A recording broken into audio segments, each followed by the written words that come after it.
entirely vanquished, and they suffered huge losses.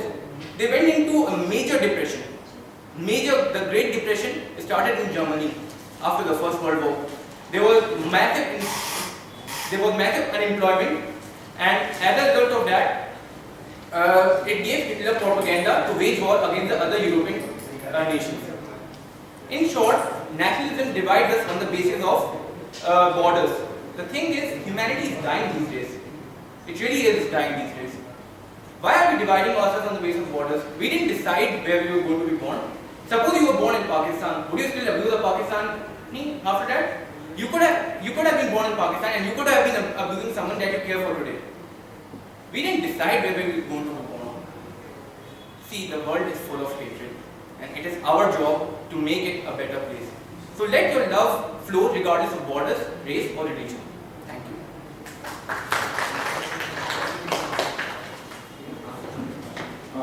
Now we have last participant. After that, we are not going to take any registration. The last participant is Mr. Harish Kumar. He is a PhD scholar. Harish Kumar.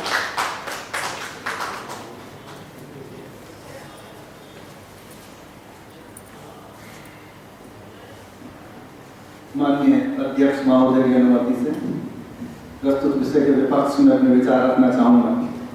अध्यक्ष महोदय, जो आज का हमारा विषय है, मैं उससे किंचित मात्र भी सहमत नहीं हूँ। मेरे कुछ प्रश्न हैं यहाँ पर। जिस राष्ट्रवाद को जिस रूप में यहाँ पर प्रस्तुत किया जा रहा है कि ये अंतर्राष्ट्रीय वाद के लिए या वैश्वीकरण की जो शांति है, भाईचारे की भावना है, उसके लिए एक चेतावनी है, चुनौती है, ये नितांत अनुचित है। क्योंकि मेरा ये मानना और ये सही भी है कि जो अंतर्राष्ट्रीयवाद है उसका जन्म भी राष्ट्रवाद की गर्भ से होता है। क्यों? पहले एक प्रश्न ये उत्पन्न होता है यहाँ पर कि कोई भी व्यक्ति होता है, वो अपने माता पिता से, अपने घर परिवार से इतना प्रेम करता है, क्या वो दूसरों से कर सकता है? इस सहज स्वाभाविक प्रक्रिया की व्यक्ति अपने राष्ट्र से ही अधिक प्रेम करेगा, वहाँ के लोगों से अधिक प्रेम करेगा। क्योंकि उसका मतलब ये नहीं है कि मैं अपने माता पिता से अधिक प्रेम करता हूँ या मुझसे अधिक प्रेम करते हैं तो वो दूसरों के शत्रु हो गए या दूसरों का वो अधिक चाहते हैं। ये सहज स्वाभाविक प्रक्रिया है, क्योंकि जितने भी राष्ट्र हैं उनकी भौगोलिक परिस्थितियां, उनमें जो इतिहास का विकास क्रम है और उनकी जो सांस्कृतिक विभिन्नताएं हैं या सभ्यता का इतिहास है या राजनीतिक, सामाजिक, आर्थिक स्थितियां, परिस्थितियां वो भिन्न होती हैं। तो सहज स्वाभाविक राष्ट्र भी भिन्न ही होंगे। इस विश्व में हम देखें तो एक जगह मरुस्थल है, यानी कि रेत ही रेत है, एक जगह पर आपको वन ही वन मिलेंगे, जंगल मिलेंगे, एक स्थान पर आपको हरियाली मिलेगी, एक स्थान पर आपको जल मिलेगा, पानी मिलेगा। तो ये प्रकृति का भी नियम है कि एक समान स्थितियां, परिस्थितियां नहीं हो सकती, विभिन्नताएं होती हैं। जिस प्रकार पर्वत वन को चुनौती नहीं देता, अपने स्थान पर रहता हुआ इस विश्व को सुंदर बनाता, मरुस्थल भी, पर्वत भी, इसी प्रकार नदी भी मरुस्थल को चुनौती नहीं देती है, वो अपने स्थान पर रहकर विश्व को अपनी एक मौलिकता में रहते हुए सुंदर बनाते हैं। इसी प्रकार विभिन्न राष्ट्र भी अपने अपने स्थान पर रहते हुए इस विश्व को सुंदर बनाने में योगदान करते हैं। बस राष्ट्रवाद को अगर परिभाषित किया जाए तो उसका एक सीधा सा सूत्र यही है कि प्राथमिकता मैं अपने राष्ट्र को दूंगा, क्योंकि मैं अपने राष्ट्र में उत्पन्न हुआ हूँ, उसकी जो संस्कृति रही है, उसका जो वातावरण रहा है, वो मेरी मिट्टी में, मेरी विचारों में, मेरी मानसिकता में रच बस गया। जैसे हम अपने माता पिता को प्रेम करते वैसे ही मैं स्वाभाविक रूप से प्रेम करूंगा, लेकिन मैं इसका अर्थ ये नहीं है कि दूसरे राष्ट्रों का शत्रु हो गया। मैं उनकी भी मंगल कामना से अपने हृदय को परिपूरित करूंगा। एक उदाहरण मैं यहाँ पर ये देना चाहूंगा कि एक कई भ्रांतियां उत्पन्न कर दी जाती हैं, जैसे कि आरएसएस का राष्ट्रवाद। आरएसएस का कोई राष्ट्रवाद नाम कोई वस्तु है नहीं, वो एक वर्णवाद है। उसको उर्दू में आप नस्लवाद कह सकते हैं। जैसे कि आप मुसोलिनी या हिटलर को उठा ले और कहेंगे वो राष्ट्रवादी थे, वो नस्लवादी थे, वो वर्णवादी थे। जो वर्णवाद है अध्यक्ष महोदय, उसका जो अभ्युदय है वो घृणा से होता है, घृणा अर्थात नफरत। उसमें आपको ये सिखाया जाता है कि हम सर्वोच्च हैं और दूसरा जो है दूसरे वर्ण का वो निम्न है। तो इसलिए अपने विकास के लिए उनका सफाया करना आवश्यक है। लेकिन राष्ट्रवाद हमें ये सिखाता है कि मैं अपना जो धर्म संस्कृति है, राष्ट्र में एक भ्रांति और भी है। लोग सोचते हैं कि भाई जिसका बहुमत है, जैसे अल्पसंख्यक या बहुसंख्यक, उनका राष्ट्र हो गया। ऐसा नहीं है जो बहुसंख्यक उनका राष्ट्र। राष्ट्र जो बनता है उसमें रहने वाले जो विभिन्न धर्म संस्कृति हैं उनके उचित समन्वय से बनता है। वो राष्ट्रवाद नेतृत्व बहुसंख्यकवाद का नहीं करता। राष्ट्रवाद जो अल्पसंख्यक है बहुसंख्यक है, वो जो विभिन्न धर्म के जातियों को वर्णों लोग हैं उनमें रहने वाली एकता का जो सूत्र है उसका प्रतिनिधित्व करता है। और जैसे फूल से उसकी खुशबू को उसकी सुगंध को उससे पृथक नहीं किया जा सकता, उसी प्रकार विभिन्न संस्कृतियों जो एकता का भाव है उसको पृथक नहीं किया जा सकता।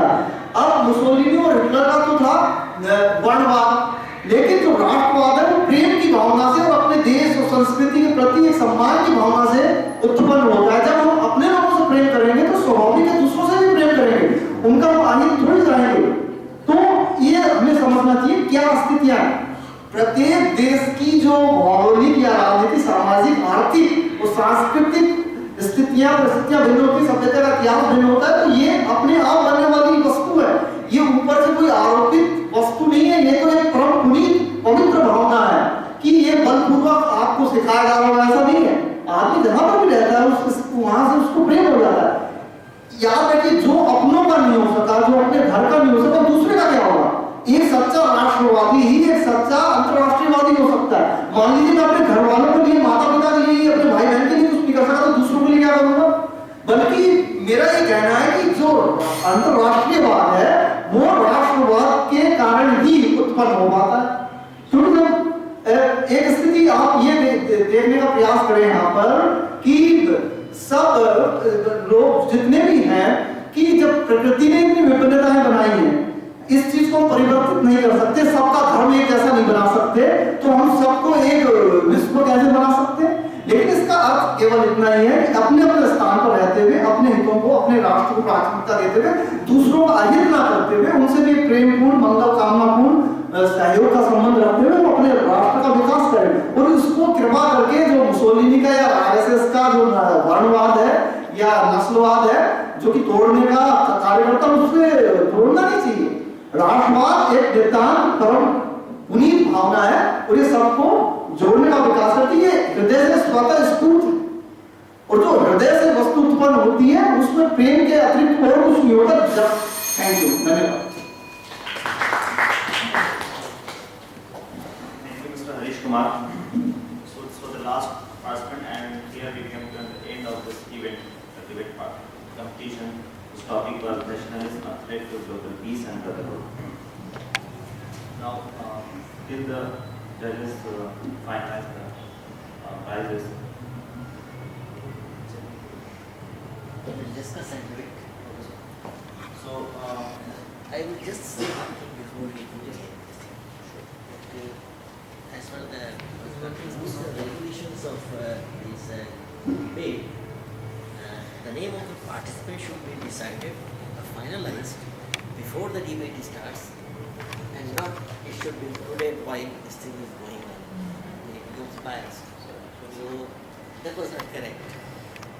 I mean, they might have been asked to give their names maybe one evening at once. But what you could have done at the most, that when you started at 4 o'clock, some names should have come in. And after that, just bringing in names, okay, I also want to participate, I also want to participate. That makes it biased and also makes everything, it disturbs the whole system. So that should be taken care of. Thank you.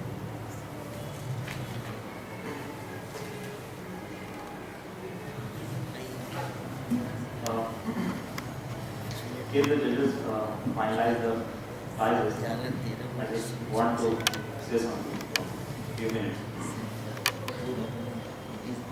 As I earlier said, ये सिर्फ ये जो debate competition रखा गया और यहाँ पे जो फेस्ट हो रहा है पैराडाइम, तो उसमें बहुत से इवेंट्स होते रहते हैं, बहुत से फनी इवेंट्स होते रहते हैं, पर शायद बहुत साल बाद ये डिबेट कम्पिटिशन ऑर्गेनाइज कराया गया है। ज़ाहिर टॉपिक भी बहुत ही कंट्रोवर्शियल था, जैसे मैंने शुरू में कहा। तो मैं आपके कुछ ऐसे व्यूज रखना चाहता हूँ और जाहिर है कि इस इवेंट का एक मकसद था, ये सिर्फ प्राइज की वजह से नहीं रखा गया। लोगों की सोच थी जो निकल के आई, जो पार्टिसिपेंट यहाँ पे अपनी बातें अपने व्यूज यहाँ पर रखे। तो मैं भी एक ऑथर को पढ़ रहा था, मैंने was going through the book. He said that Machiavelli was an ideal, is known as an ideal of nationalism. So the author writes further that briefly speaking, he thinks that the best ruler is he who is completely devoid of all feelings and desires except love for the country. The words of justice and injustice, mercy and cruelty, falsehood and truth, honor and dishonor, etc. are meaningless for him, and he is always ready to protect his country instead of his afterlife, his conscience or his character. If his standpoint is stated in one sentence, then that sentence is dishonesty is the best policy for a true patriotic ruler. These are the words of God. In reality, if the country is accepted as an ideal or as an ideology, the stance of Machiavelli is proved rationally absolutely true and compels us to accept all its implications.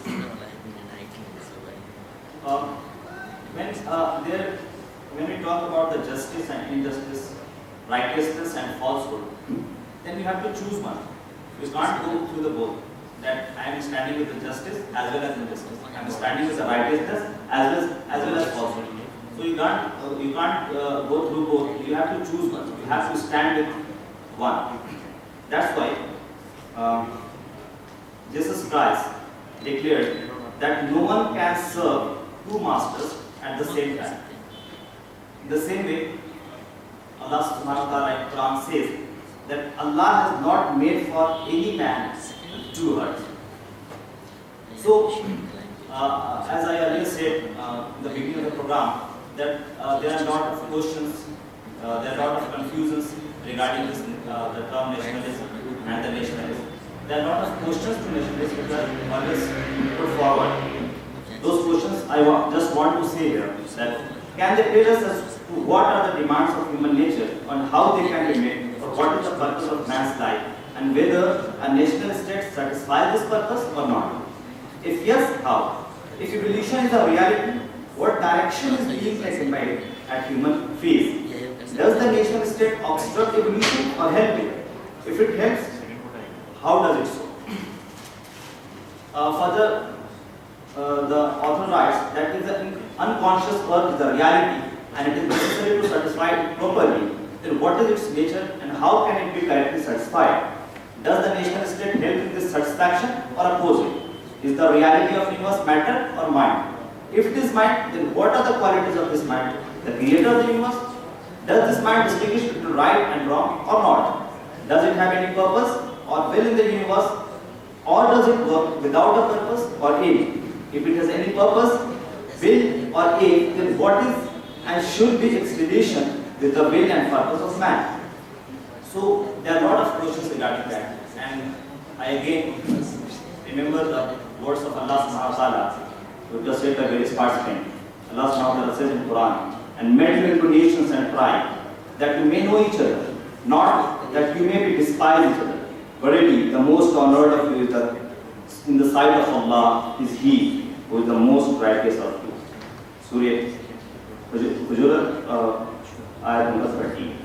And the last sermon of Prophet Muhammad sallallahu alaihi wasallam, Prophet Muhammad sallallahu alaihi wasallam, led the greatest sisters as follows. He said that an Arab has no precedence over a non-Arab. A black has no dominance over a white has no dominance over black.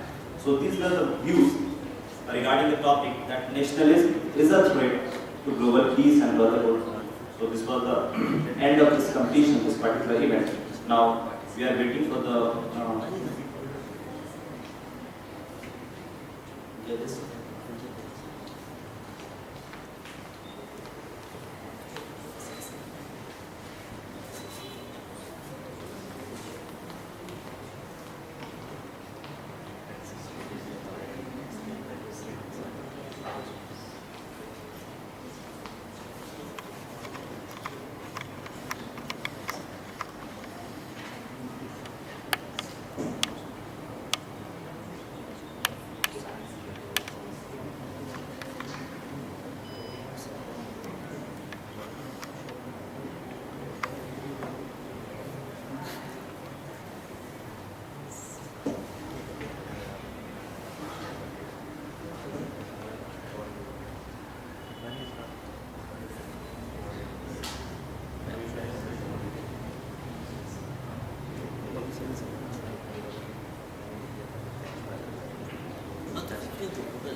Now, I would like to request one of our judges, Dr. Idris, Department of Chemical Engineering, ZHCET AMU, to share his views on this particular topic of debate, nationalism and threat to global peace and brotherhood. Please welcome Dr. Idris, sir.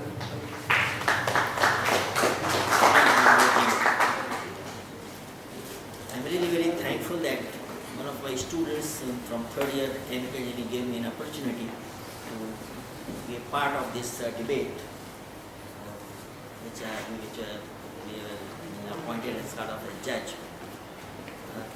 The topic also was a very interesting topic, and